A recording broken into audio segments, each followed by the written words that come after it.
आम आदमी बहुत मजबूत होता है।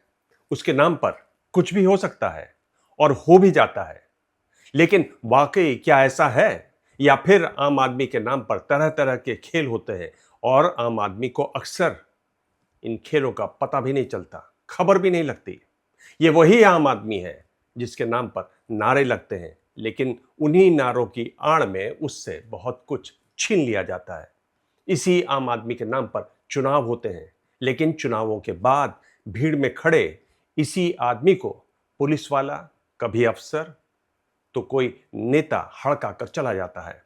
इसी आम आदमी के नाम पर सरकारें बनती है और फिर इसी आम आदमी के नाम पर सरकारें बजट बनाने का दावा करती हैं, लेकिन बजट में इसी आम आदमी को भुला दिया जाता है। यही इस आम आदमी की सबसे बड़ी त्रासदी है।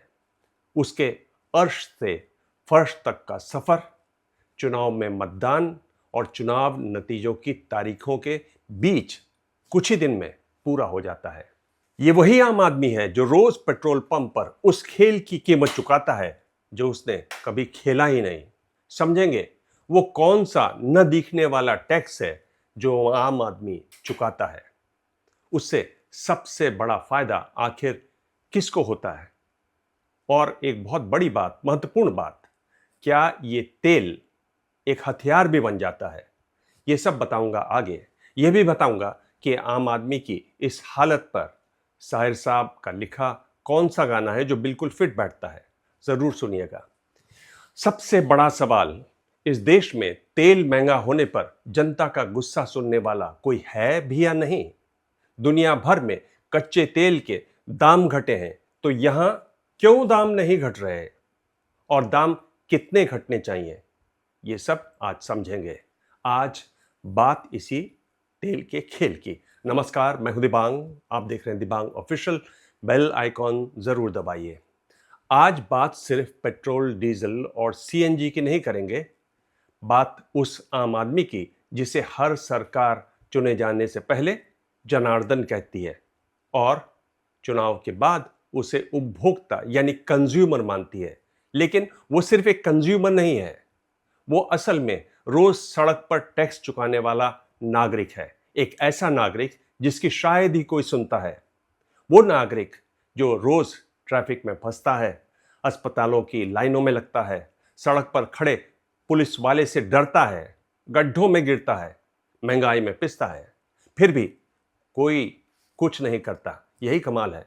दरअसल वो रोजी रोटी, कपड़ा और मकान के चक्कर में इतना उलझा रहता है कि उसे पता ही नहीं चलता कि ऊपर ही ऊपर, अंदर ही अंदर क्या क्या खेल होते जाते हैं। अफसोस की बात यह भी है कि जिनको पूरी जानकारी आम आदमी तक ईमानदारी से, सच्चाई से पहुंचानी चाहिए, वो भी कुछ अपने ही खेलों में लगे हुए हैं। सीधा सवाल, दुनिया भर में कच्चे तेल का दाम घट रहा है, तो हमारे यहां पेट्रोल पंप पर तेल महंगा क्यों है? डीजल सस्ता क्यों नहीं है? सरकार सिर्फ वो पन्ने क्यों पढ़ना चाहती है जिनमें कंपनियों का घाटा लिखा हुआ है? वो पन्ना क्यों छिपाया जाता है जिनमें मुनाफा लिखा होता है? बड़ा सवाल है कि जब तेल कंपनियों को मुनाफा हो रहा है, तब क्यों उसका फायदा आम आदमी तक नहीं पहुंचाया जाता? घाटा होते ही सरकार को आम आदमी की याद आती है, मुनाफा होते ही आम आदमी गायब। ये कैसा बाजार है? लाभ निजी, नुकसान सार्वजनिक। मुनाफा कंपनियों का, भरपाई जनता से।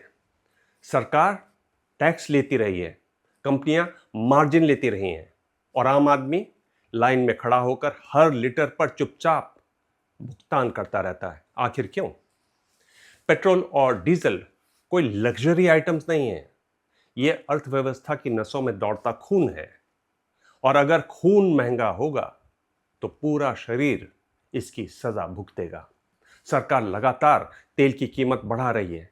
दिल्ली में पेट्रोल की कीमत अब बढ़कर पहुंच चुकी है 102 रुपए 12 पैसे प्रति लीटर। डीजल बढ़कर 95 रुपए 20 पैसे प्रति लीटर। फिर भी तेल कंपनियां कहेंगी कि हमने कीमतें स्थिर रखी हैं। सरकार कहेगी दूसरे देशों को देखिए, वहां तो दाम बहुत ज्यादा बढ़े हैं, हमारे यहां उतने नहीं बढ़े। लेकिन जनता तो पूछ रही है कि ये कीमतें स्थिर किस नजरिए से हैं? अमेरिका और ईरान के युद्ध के दौरान पिछले 4 महीने में पेट्रोल और डीजल के दाम बढ़ाए गए। सिर्फ मई महीने में 4 बार बढ़ोतरी हुई।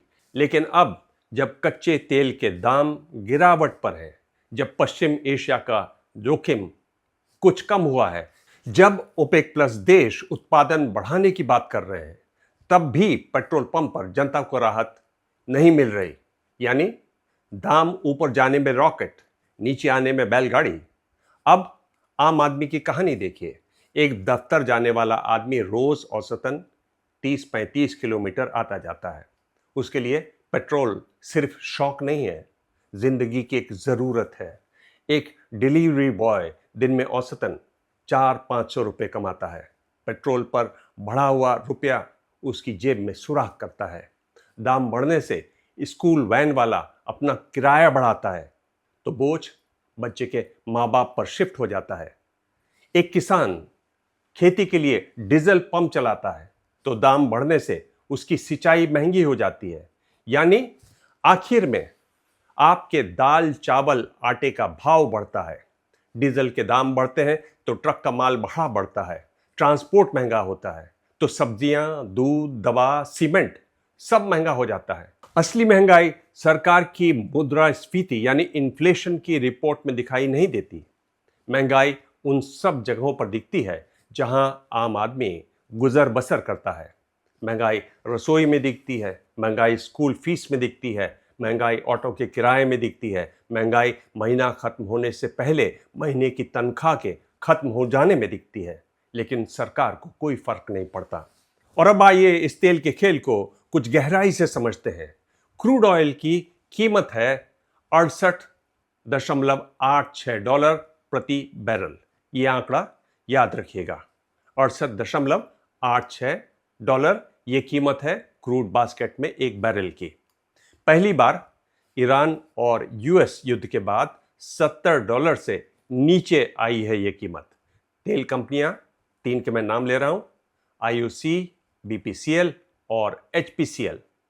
डाम कैपिटल की रिपोर्ट के मुताबिक प्रति लीटर पेट्रोल और डीजल पर ये कंपनियां करीब 10 से 11 रुपए का मुनाफा कमा रही हैं और पेट्रोल पंप पर वही पुरानी कीमत, 1 पैसा कम नहीं। सरकार कहती है पुराने घाटे की भरपाई हो रही है। ठीक है, इस दलील को मान लेते हैं। लेकिन फिर एक सवाल, 2020 में जब कोविड के दौरान क्रूड $20 प्रति बैरल गिर गया था, तब इन्हीं तेल कंपनियों ने रिकॉर्ड प्रॉफिट कमाया। तब आपको कितना फायदा मिला?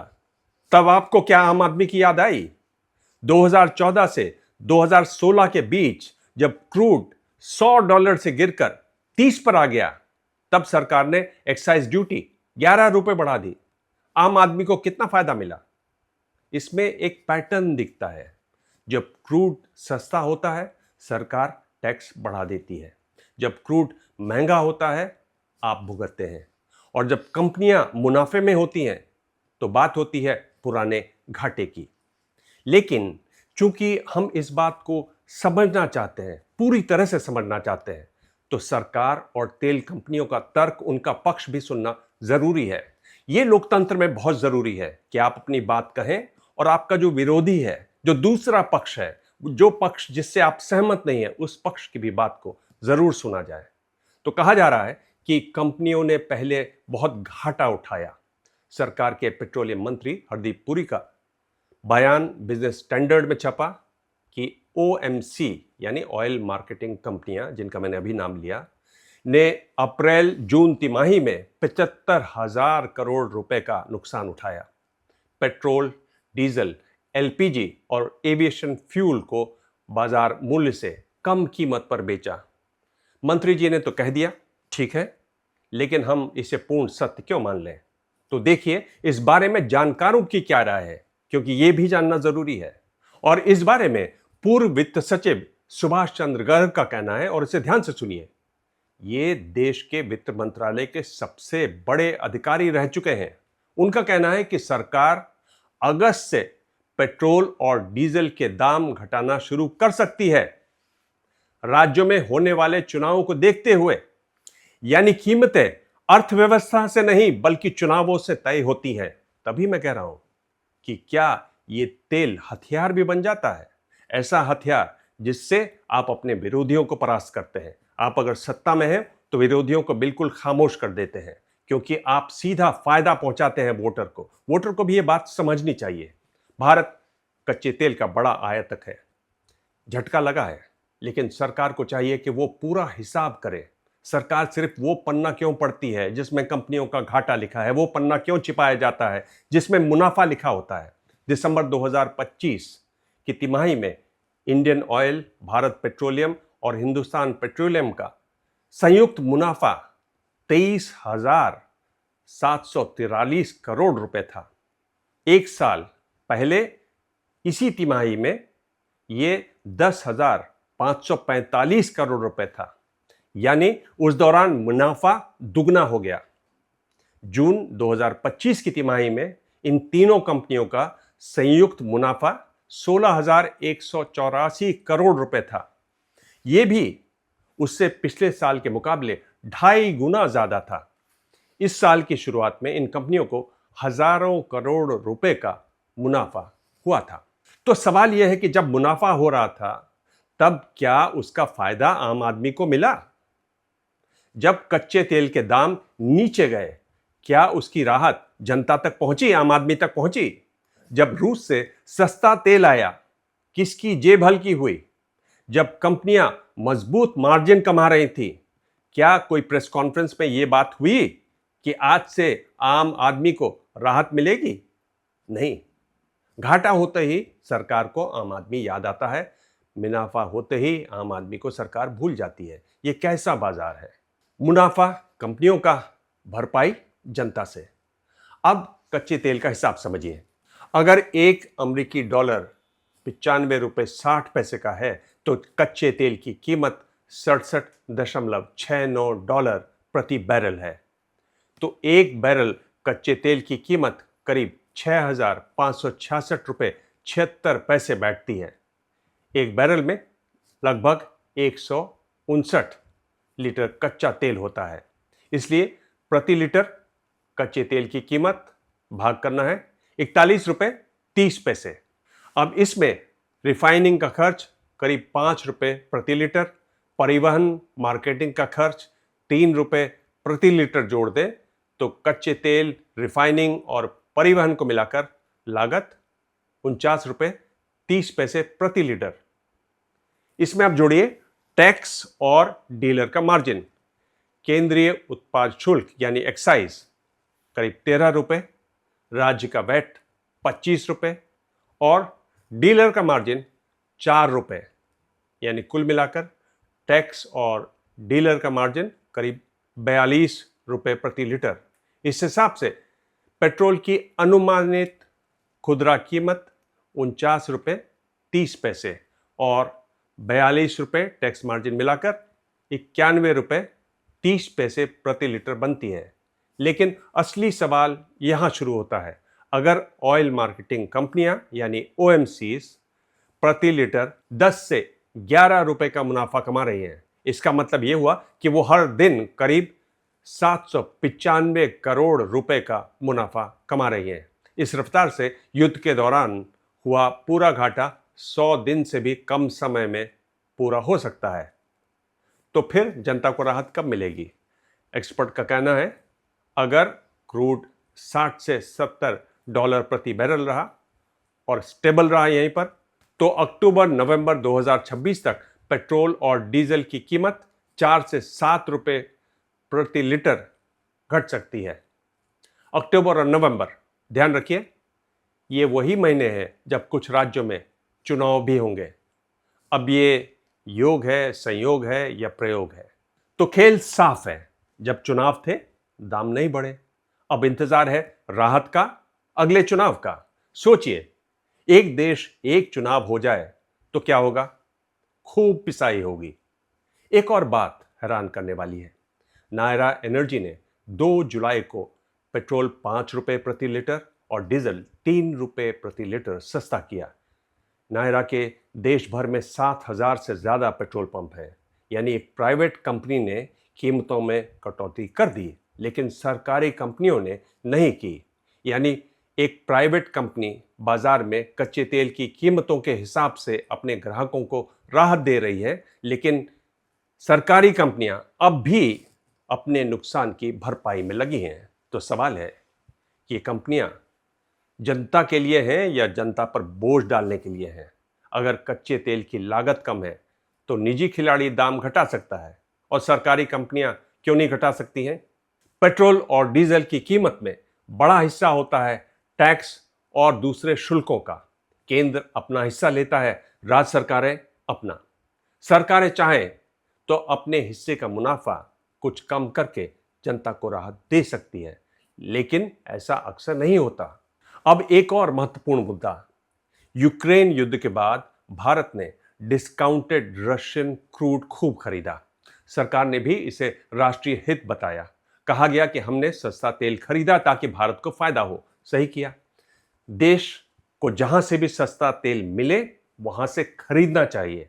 ये अमेरिका की इतनी परवाह नहीं करना चाहिए। हम बड़े देश हैं, हमें एक बड़े देश की तरह जीना चाहिए, बड़े देश की तरह सर उठाकर रहना चाहिए। लेकिन एक सवाल जिसका जवाब सरकार अब तक नहीं दे पाई है, या फिर सरकार इसका जवाब देना नहीं चाहती है, और वो ये है कि सस्ते तेल का कितना फायदा मिला।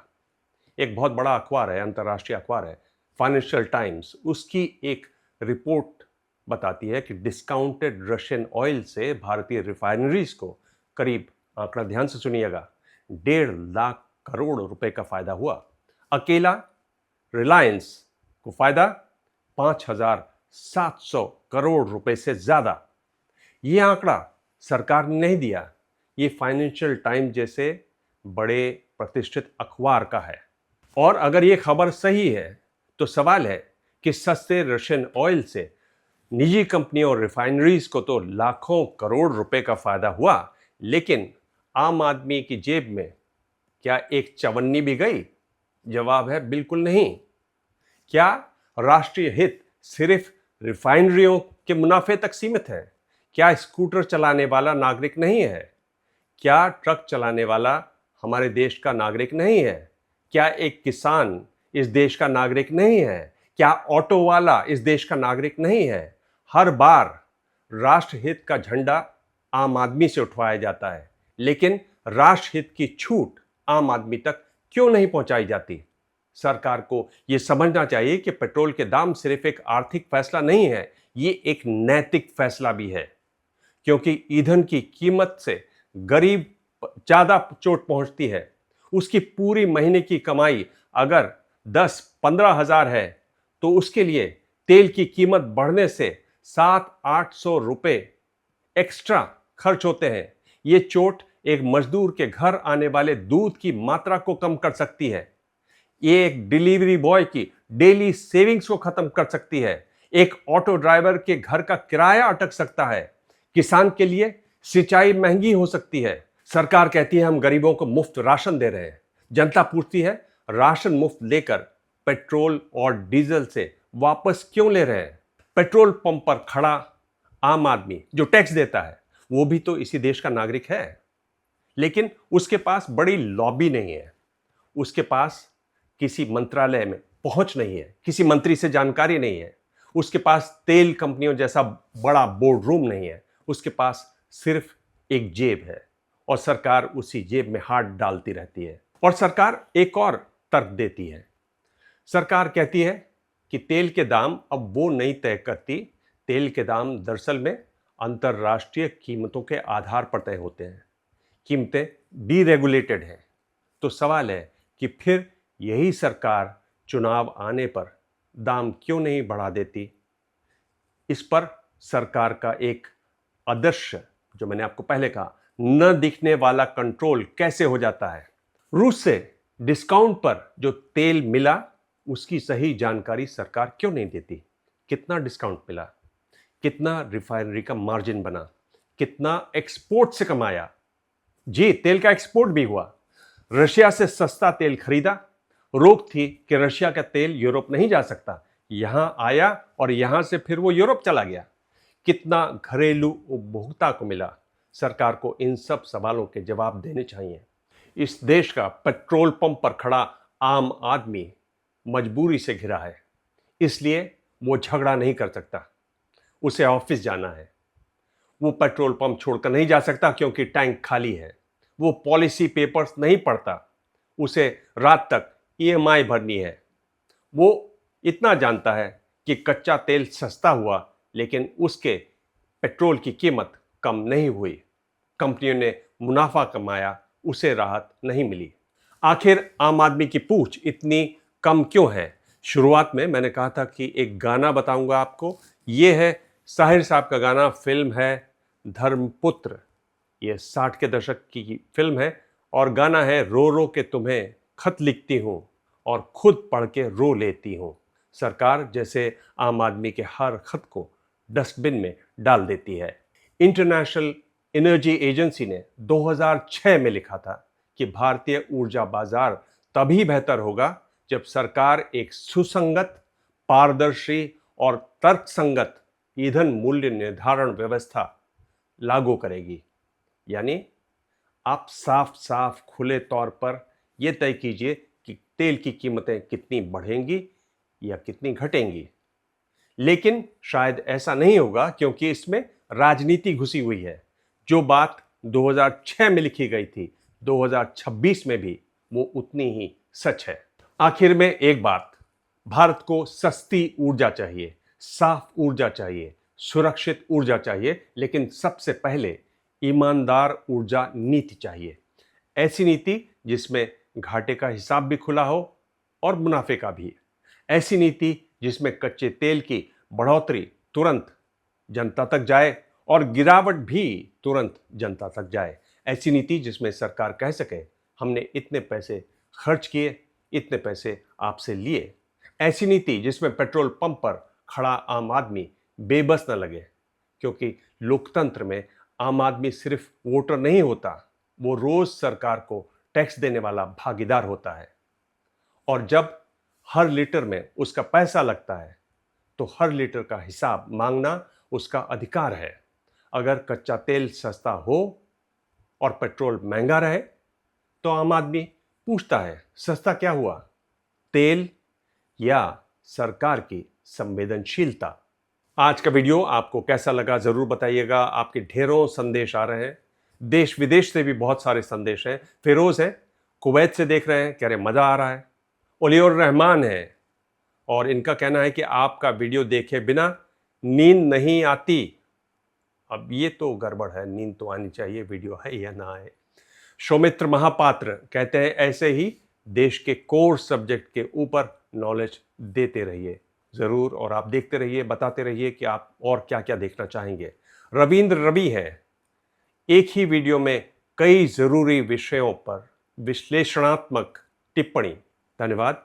रजत बरार हैं, कनाडा में रहते हैं, डॉलर में, कैनेडियन डॉलर में उन्होंने एक तरीके से प्रोत्साहन राशि भेजी है, भरोसे की राशि भेजी है, ये बताने के लिए कि उनको ये कितना पसंद आता है वीडियो। आपका धन्यवाद रजत जी। अब मैं इतना कहूँ कि आप घंटी ज़रूर बजाइए। घंटी तभी बजेगी जब आप सब्सक्राइब करेंगे। अगर आप सब्सक्राइब करते हैं इसका मतलब आपको ये पसंद आ रहा है। क्यों नहीं ऐसा करते कि आप अपने व्हाट्सएप ग्रुप्स में इस चैनल को शामिल करें, सबको कहें कि ये देखें। और जिस तरह से YouTube आंकता है किसी वीडियो को, उसमें बहुत ज़रूरी है कि आप लोग हर वीडियो को ज़्यादा से ज़्यादा देखें, संभव है तो पूरा देखें। धन्यवाद।